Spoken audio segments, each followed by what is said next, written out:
Press meet పెట్టడానికి జగనన్న తిట్టడానికి ఈవిడికి సమయం ఉంటుంది గాని ఇదే విశాఖపట్నంలో మొన్ననే తల్లి కూతుర్ల మీద ఒక ప్రేమోన్మాది దాడి చేస్తే తల్లి దారుణంగా రక్తం మడుగులో చనిపోయింది. ఆ బిడ్డ మననే మేము పరామర్శ చేయడం జరిగింది. ఆ బిడ్డ చావు బ్రతుకులతో పోరాడుతూ ఉంది హాస్పిటల్లో. కనీసం పరామర్శ చేయడానికి కూడా హోమ్ మినిస్టర్ గారికి సమయం లేదు. కానీ మా జగనన్నను తిట్టడానికి మాత్రం ప్రెస్ మీట్లు పెట్టడానికి ఈవిడికి సమయం ఉంటుంది. అలాగే తీసుకుంటే కంచరపాలెంలో ఒక మానసిక వికలాంగురాల మీద అత్యాచారం జరిగితే ఆమెను పరామర్శ చేయడానికి గానీ ఆ కుటుంబానికి అండగా ఉండడానికి గానీ ఈవిడికి సమయం లేదు. కానీ జగనన్నను తిట్టడానికి మాత్రం ఈవిడికి సమయం ఉంటుంది. అలాగే మన రాజమండ్రిలో తీసుకుంటే నాగాంజలి ఆత్మహత్యకి ఒక టీడీపీ నాయకుడైన దీపక్ అనే వ్యక్తి వేధింపుల వలన ఆవిడ సూసైడ్ నోట్ రాసి మరీ చనిపోతే కనీసం ఆ కుటుంబాన్ని పరామర్శించడానికి గాని 13 రోజులు హాస్పిటల్లో ఉంటే అమ్మాయికి మెరుగైన వైద్యం అందుతుందా లేదా, ఆ అమ్మాయి ఎలా ఉందా అని చూడడానికి గాని ఈవిడికి సమయం లేదు. కానీ జగనన్నను తిట్టడానికి మాత్రం ఈవిడికి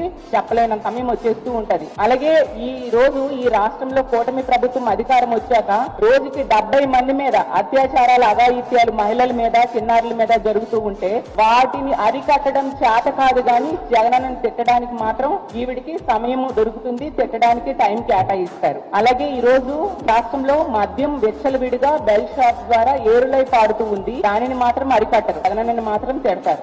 అలాగే ఈ రోజు తీసుకుంటే గంజాయి 100 రోజుల్లో గంజాయి అరికడతామని చెప్పి ఈ రోజు గంజాయి విచ్చలవిడిగా ఈమె నివాసం ఉంటున్న విశాఖపట్నంలో పెంపకం జరుగుతుంది. గంజాయి రవాణా ఈ విశాఖపట్నం నుంచే జరుగుతుంది. ఆమె నియోజకవర్గమైన పాయకరావుపేట మీదుగానే జరుగుతుంది. దాన్ని అరికట్టడం చేతకారు గాని జగనన్నను తిట్టడానికి మాత్రం హోమ్ మినిస్టర్ గారు ముందుగా వస్తారు.